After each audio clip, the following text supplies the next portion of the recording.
What would you do if a little girl stepped off a train with no name, no family, and no past, and somehow, without saying a word, changed your life forever? In this story, we follow a lonely rancher whose world shifts in ways he never saw coming, all because he gave someone a name.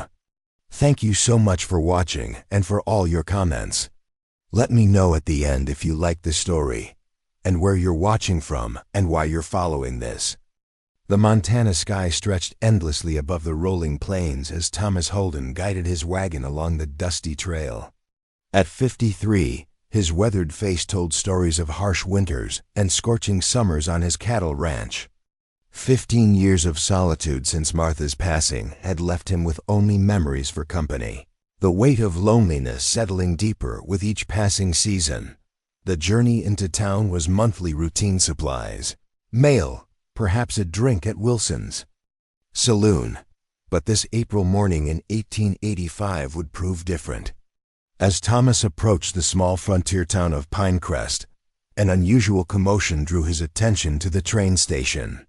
"Another orphan train," muttered Sheriff Miller, who nodded at Thomas as he tied his horses.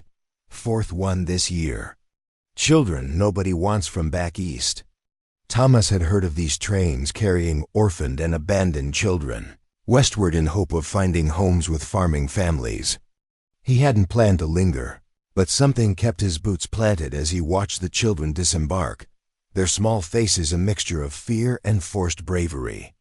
"Not my concern," Thomas whispered to himself, turning toward the general store. Yet, his eyes caught sight of a small figure at the end of the line. A girl no older than 9, thin as a rail with tangled auburn hair. Unlike the others, she carried nothing, not even a small bag of belongings. "Name?" barked the stern-faced woman. With a clipboard, the child's voice was barely audible. "Don't got one, ma'am." "Speak up, child." "I said I don't have one," she repeated, her voice stronger but trembling. "The sisters at the orphanage called me Girl 3. The woman sighed impatiently. "Well, that won't do. We'll put down Jane for now." Thomas couldn't explain what happened. Next, even to himself, his feet carried him forward before his mind had made any decision. "Morning, ma'am," he said, tipping his hat. "I couldn't help overhearing." The woman looked up suspiciously. "Mr. Holden, isn't it? The cattle rancher from north of town? We're conducting official business here. I can see that." Thomas cleared his throat. "I'm wondering about the process for taking in one of these children." The clipboard lowered slightly. "You're interested in adopting?" Thomas glanced at the girl, who was studying him with eyes too old for her young face. "Maybe, that one there, the one without a name. Jane," the woman corrected. "Though, she needs a proper Christian name and surname if someone takes her." The girl's gaze never wavered from Thomas's face. There was no hope there, he noticed, just wary assessment. "Does she have papers?" Thomas asked. "Such as they are." "Abandoned as an infant at a New York orphanage. No known parents. Healthy enough. Though small for her age, can read a bit, they say." Thomas nodded slowly. "What's required of me?" The next hour passed in a blur of forms and questions. Thomas had come to town for flour and coffee, not a child. Yet by midday, he found himself leading the silent girl toward his wagon. "I'm Thomas Holden," he said as he helped her climb up. "I've got a ranch about 5 miles north of here." She nodded, sitting stiffly on the wooden seat.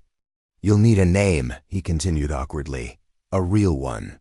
"Yes, sir," she replied, eyes fixed on the horizon. Thomas flicked the reins, setting the horses in motion.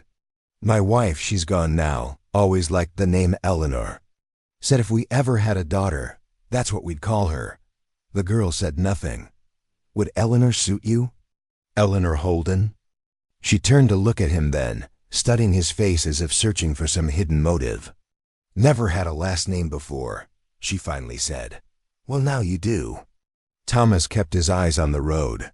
"Might take some getting used to for both of us." They rode in silence for several minutes before she spoke again. "Why'd you pick me, Mr. Holden?" The question caught Thomas off guard. How could he explain a decision he barely understood himself? "Ranch gets mighty quiet sometimes," he said simply. "And everyone deserves a name." Eleanor nodded slowly, as if this answer satisfied something within her. "I can work hard," she offered. "I'm strong for my size." "I expect you are," Thomas replied. "But first things first. Got a spare room that needs dusting, and you look like you could use a proper meal." As the wagon rumbled toward the ranch, Thomas wondered at the strange turn his day had taken. He'd lived alone for 15 years, set in his ways and rhythms. Now everything would change. Beside him, Eleanor, no longer Girl 3, no longer Nameless, watched the Montana landscape roll by, her small hands gripping the edge of the seat. Whatever thoughts moved behind her solemn eyes, she kept to herself. But there was something different in her posture now, the faintest glimmer of possibility where before there had been none. The first weeks at Holden Ranch passed an awkward adjustment. Eleanor moved like a ghost through the modest 2-story farmhouse, speaking only when spoken to, eating little despite Thomas's encouragement. Her nightmares came regularly, muffled. Cries that Thomas pretended not to hear, respecting what little privacy she clung to. One morning, Thomas found Eleanor in the kitchen before dawn, standing on a chair to reach the stove. "What are you doing, child?" he asked, startling her. "Making breakfast, sir," she replied, as if it were obvious. "Sister said earning keep is important," Thomas frowned. "You're 9 years old, nearly 10, I think," she corrected. "And I've been cooking since I was 7. He stepped forward, gently taking the skillet from her small hands. "Not here, not yet." Seeing her face fall, he added, "You can help, though. I'm not much of a cook myself." That became their first shared ritual breakfast preparations in the quiet morning light. Eleanor measured coffee while Thomas prepared eggs and bacon. Little by little, words began to fill the silence between them. "Had a dog once at the orphanage," Eleanor mentioned one morning while setting plates on the table. "Just a stray that hung around the kitchen door. Sister Agnes wouldn't let him inside, but I snuck him scraps." Thomas nodded. "Dogs are good company.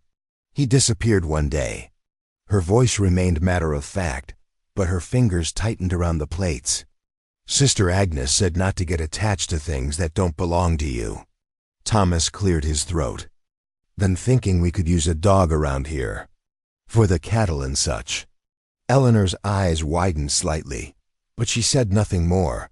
The following Saturday, Thomas took Eleanor into town for supplies. The girl drew curious stares from townsfolk who'd heard about Thomas Holden's unexpected adoption. "That's the Holden girl," whispered Mrs. Peterson to Mrs. Wilson outside the general store. "Orphan trained child. Can you imagine? Bachelor like him taking in a girl?" Eleanor kept her gaze fixed on her worn boots, shoulders hunched as if to make herself smaller. Thomas placed a protective hand on her shoulder. "Folks are just curious," he said quietly. "Nothing to fear from talk." In the general store, he purchased fabric, a new pair of boots for Eleanor, and a small slate with chalk for schooling. When Eleanor lingered by a glass jar of peppermint sticks, Thomas added one to their purchases without comment, placing it in her hand as they left. She stared at the candy in disbelief. "Go on," he encouraged. "It's yours." That evening, as Thomas sat on the porch reviewing cattle ledgers, Eleanor appeared beside his chair, something clutched in her hand. "Mr. Holden," she began hesitantly, "I saved half, for you." She extended her palm, revealing the broken peppermint stick. Thomas felt something twist in his chest. "That's mighty thoughtful, Eleanor, but it was a gift for you. Never had a whole candy to myself before," she explained, still holding out the offering. "Doesn't seem right not to share." Carefully, Thomas accepted the small piece. "Thank you," he said, the words inadequate for the emotion behind them. As May turned to June, Eleanor's presence transformed the ranch in subtle ways. Wildflowers appeared in a jar on the kitchen table. The spare room gradually accumulated small treasures, a bird's feather, interesting stones, a sketch of the mountains drawn on her slate. She began following Thomas on his daily chores, asking quiet questions about the cattle, the land, the changing weather. One evening, Thomas found her sitting on the porch steps, staring at the setting sun. "Beautiful sight," he commented, settling beside her. Eleanor nodded. "It's so big here." In New York, buildings blocked everything. Couldn't see the sky proper. "Too big sometimes," Thomas admitted. "Used to scare me when I first came west as a young man." She looked at him in surprise. "You get scared?" "Everyone does," he said. "Just different things that do the scaring." Eleanor considered this. "I was scared on the train. Not knowing where I'd end up." She paused. "Still scared sometimes that this isn't real." Thomas hesitated, then awkwardly patted her small hand. "Real as the mountains, Eleanor. You've got a home here as long as you want it." The following week brought the season's first cattle drive to the North pastures. Thomas usually handled it alone, but this time he found himself preparing 2 horses. "Ever ridden before?" he asked Eleanor. She shook her head, eyes wide as she regarded the gentle mare Thomas had selected. "Everyone starts somewhere," he said, lifting her onto the saddle. "Hold the reins like this. That's it. Just follow my lead, nice and slow." They set out together, Thomas calling instructions, Eleanor concentrating with fierce determination. The cattle moved lazily ahead of them, familiar with the route to summer grazing lands. "You're a natural," Thomas encouraged as Eleanor gradually gained confidence. Near midday, they stopped by a stream to rest the horses. Thomas unpacked sandwiches while Eleanor watched a hawk circling overhead. "Mr. Holden," she said suddenly, "do I call you father now?" The question caught him off guard. "You can call me whatever feels right to you." Eleanor picked at the grass beside her. "The papers said you adopted me. That makes you my father, doesn't it?" "On paper, yes," Thomas replied carefully. "But these things take time to feel real." She nodded thoughtfully. "I never had one before. A father, I mean. Don't rightly know how it works." Thomas smiled sadly.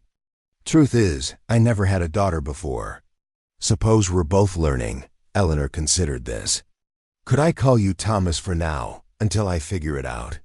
"That would be just fine," he assured her. As they remounted their horses, Eleanor looked back at him with determination in her eyes.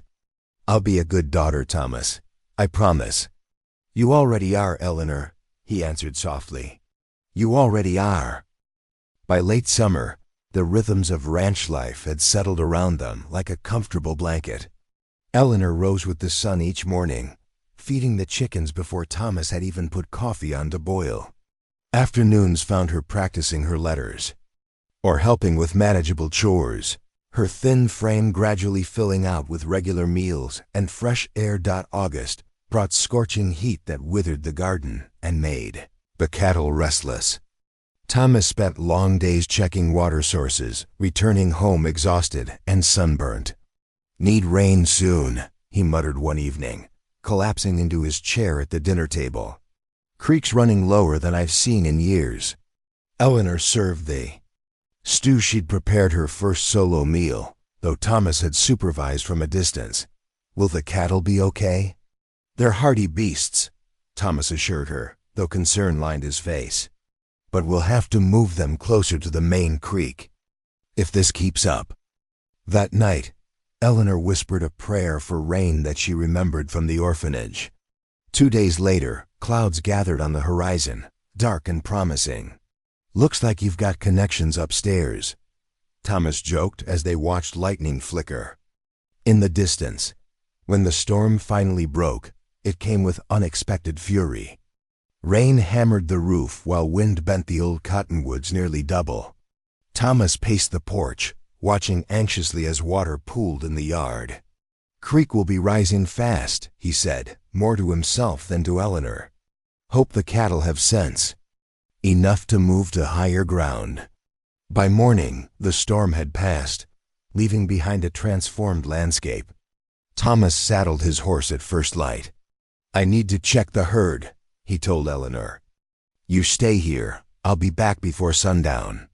"But I can help," she protested, already pulling on her boots. "I'm a good rider now." Thomas shook his head firmly. "Creek might be dangerous. I need to know you're safe here." Reluctantly, Eleanor nodded. "I'll have dinner waiting," she promised. Thomas rode out into the mud-soaked morning, following the swollen creek northward. The normally placid water had become a churning, angry force, overflowing its banks and tearing across the landscape. Eleanor spent the morning watching the yard drain and hanging damp laundry on the porch to dry. By mid-afternoon, with no sign of Thomas, unease began to gnaw at her. She climbed to the small hill behind the house, shading her eyes against the sun as she scanned the northern pastures. In the distance, she could make out dark shapes, cattle gathered on higher ground, but no sign of Thomas's familiar silhouette on horseback. As afternoon stretched toward evening, her worry deepened. Thomas had never been late returning, not once in the months she'd been at the ranch. Something was wrong. Eleanor paced the porch, torn between her promise to stay put and her growing certainty that Thomas needed help. Finally, she made her decision. The mare, Daisy, whinnied nervously as Eleanor approached the stable. "It's all right, girl," she soothed, her voice steadier than her hands as she managed the saddle. "We need to find Thomas." The ride north was slow going, mud sucking at Daisy's hooves as Eleanor guided her along the creek's new expanded path. The destruction became more evident as she rode uprooted trees, debris carried downstream, and in places, entirely new channels cut through what had been pasture. "Thomas," she called periodically, her young voice thin against the vastness of the landscape. It was Daisy who found them first. The mare's ears pricked forward at a sound Eleanor couldn't hear, and she quickened her pace toward a cluster of cottonwoods near a bend in the creek. Thomas's horse stood nervously under the trees, reins tangled in broken branches. And there was Thomas, pinned beneath a fallen cottonwood, his face pale with pain and surprise at the sight of her. "Eleanor?" "What in God's name?" he began, then grimaced. "I told you to stay at the ranch." "You were late," she replied simply, dismounting and hurrying to his side. "Are you badly hurt?" "Legs trapped," he admitted. "Tree came down in a gust. Horse spooked, and I wasn't quick enough." He gestured to a deep gash on his forehead. "Knocked me senseless for a while." Eleanor assessed the situation with a calmness that belied her years. "I can't lift this tree." "No," Thomas agreed. "You'll need to ride for help. Sheriff Miller or the Petersons. That'll take hours." Eleanor interrupted. "And it'll be dark soon." She began gathering fallen branches, arranging them beside the tree trunk. "My father at the orphanage, not a real father, just what we called him. He showed me how men moved heavy logs at the lumber yard, using levers and such." Thomas watched in disbelief as the small girl constructed a crude lever system. "Eleanor, this won't work. You can't possibly."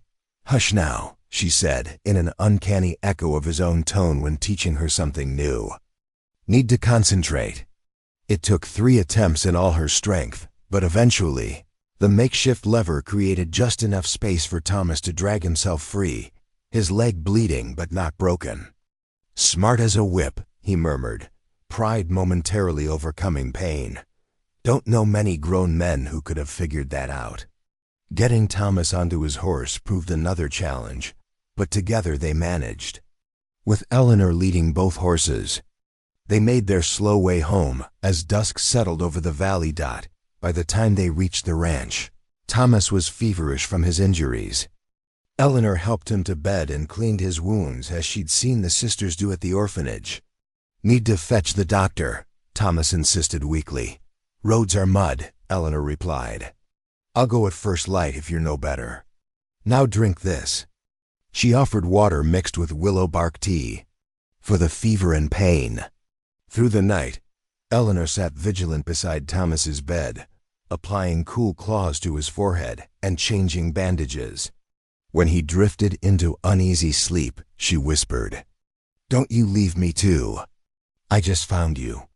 Morning brought improvement. Thomas's fever had broken, and the worst seemed past.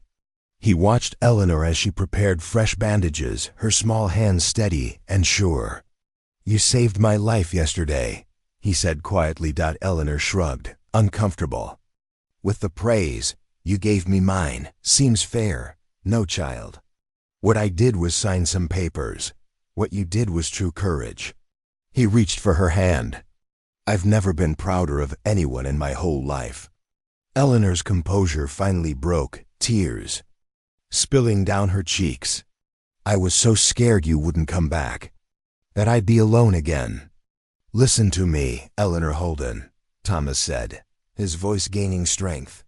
"Long as I have breath in my body, you will never be alone again. That's a promise." Later, as Thomas rested, Eleanor stood on the porch, watching the sun climb over mountains that no longer seemed impossibly vast or frightening.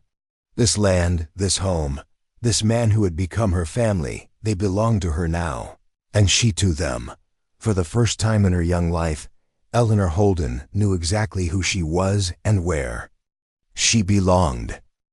Autumn painted the Montana landscape in rich golds and reds as Thomas's leg healed. The incident at the creek had changed something fundamental between them, a shift from cautious guardianship to genuine family. Eleanor no longer hesitated to voice her thoughts or ask questions, and Thomas found himself sharing stories of his youth that had remained untold for decades.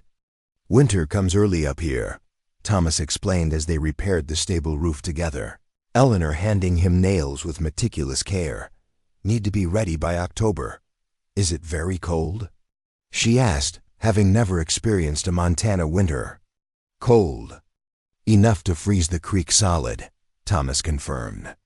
"But the house stays warm with enough firewood. Which reminds me," he pointed to the distant tree line, "we'll need to start collecting soon."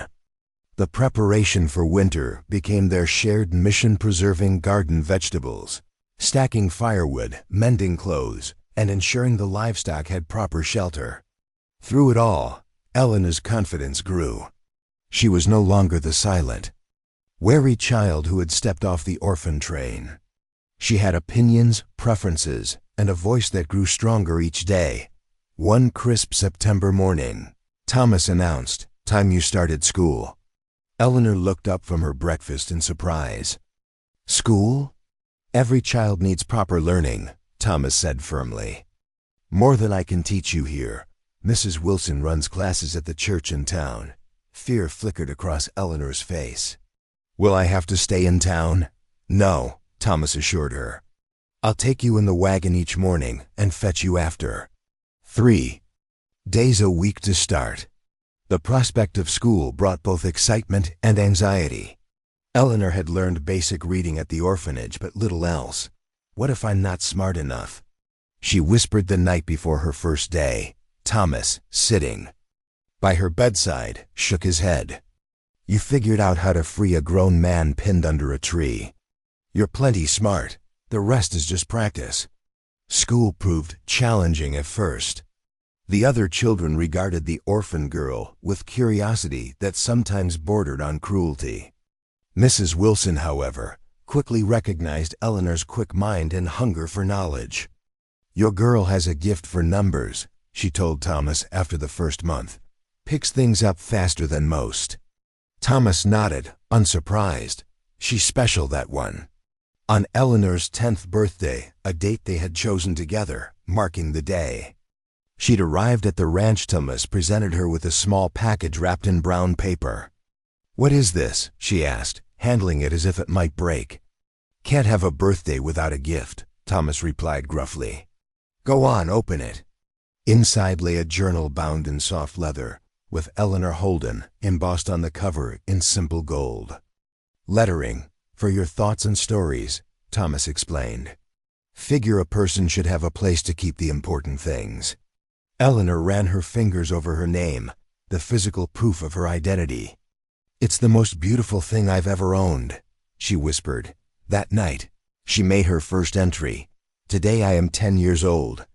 Today I am Eleanor Holden. Both are true now. As winter descended, bringing short days and long nights, the Holden ranch settled into a rhythm of cozy evenings by the fire. Thomas taught Eleanor checkers and read aloud from his small collection of books, while she practiced her writing and shared what she'd learned at school. December brought heavy snows that sometimes made the journey to town impossible. During one such snowbound week, Eleanor discovered a box of Martha's old things in the attic, including a wooden sewing box with colorful thread and buttons. Would it be all right, she asked hesitantly, if I use these? Mrs. Wilson is teaching. Used to sew, and I thought Martha would have liked that, Thomas assured her, though his voice caught slightly. She was quite talented with a needle. By Christmas, Eleanor had secretly completed a gift, a handkerchief embroidered with Thomas's initials, her stitches small and careful. When he opened it Christmas morning, his eyes grew suspiciously bright. Did I do it wrong? Eleanor worried when he remained silent. Thomas shook his head. No, child, it's perfect. Just remembering the last time someone made something specially for me. Eleanor studied his face. Do you still miss her very much? Your wife? Some days more than others, Thomas answered honestly. But the missing has different shapes now. Used to be all sharp edges that cut when I reached for them. Now it's softer, like an old quilt still there, but brings comfort too. Eleanor nodded thoughtfully. I used to miss having a family so bad it hurt right here. She placed a hand over her heart. Even though I never had one to remember, just the missing of what wasn't there. And now? Thomas asked gently. A smile spread across her face, lighting her eyes. Now I don't have to miss it anymore. It's right here. As winter deepened, Thomas noticed Eleanor growing taller, her face losing some of its childish roundness. She devoured books from the small-town library and engaged Mrs. Wilson in questions that sometimes left the teacher searching for answers. What happens next? Thomas asked one evening as they sat by the fire. For you, I mean. Eleanor looked puzzled. What do you mean? You're growing up fast, he explained. Getting smarter every day. Might want more than this ranch someday. Eleanor set aside her book with uncharacteristic firmness. Is this about Billy Peterson saying I'll get sent away to school, like his sister? Thomas looked surprised. No, but because I won't go, she interrupted. Not unless you want me to. Want you to? Eleanor, Thomas paused, collecting his thoughts. I only want what's best for you. If that means more schooling somewhere else someday, I'd find a way. Eleanor studied him with the direct gaze that had become so familiar. You're afraid I'll leave? It wasn't a question, and Thomas didn't deny it. Everyone leaves eventually. It's the way of things. Not me, Eleanor said with quiet certainty. This is my home. You're my family. She returned to her book, adding, matter-of-factly, besides, who would help with the cattle and keep you from working too hard? Thomas chuckled, the tension broken. I managed before you came along, you know. Not very well, from what Mrs. Peterson says about the state of your shirts. As spring gradually reclaimed the land, melting snow and bringing new calves to the herd, Thomas found himself watching Eleanor with a sense of wonder. The frightened, nameless child had blossomed into a confident, thoughtful girl with dreams and opinions of her own. One warm April evening, exactly 1 year after Eleanor had arrived, they sat on the porch watching the sunset paint the sky in brilliant orange and pink. Do you ever regret it? Eleanor asked suddenly. Taking me in that day? Thomas considered the question with the seriousness it deserved. I've made my share of mistakes in life, he said slowly. But you, Eleanor Holden, were the best decision I ever made. She leaned against his shoulder, comfortable in the gesture. of affection that once would have seemed impossible to both of them. "Thomas," she said quietly, "I think I'm ready now." "Ready for what?" Eleanor took a deep breath. "To call you father." The simple word hung in the air between them, more precious than any gift. "Only if you're sure," Thomas said, his voice rough. With emotion, Eleanor nodded against his shoulder. "I'm sure. You gave me a name when I didn't have one. You gave me a home when I'd never had one. That's what fathers do, isn't it?" "Yes," Thomas agreed softly. "I suppose it is." As darkness settled over the Montana Valley, Thomas Holden and his daughter Eleanor watched the first stars appear in the vast sky, no longer strangers bound by circumstance, but family forged through choice and love. The orphan with no name had found not just any name, but the right one, and with it, the belonging she had always sought.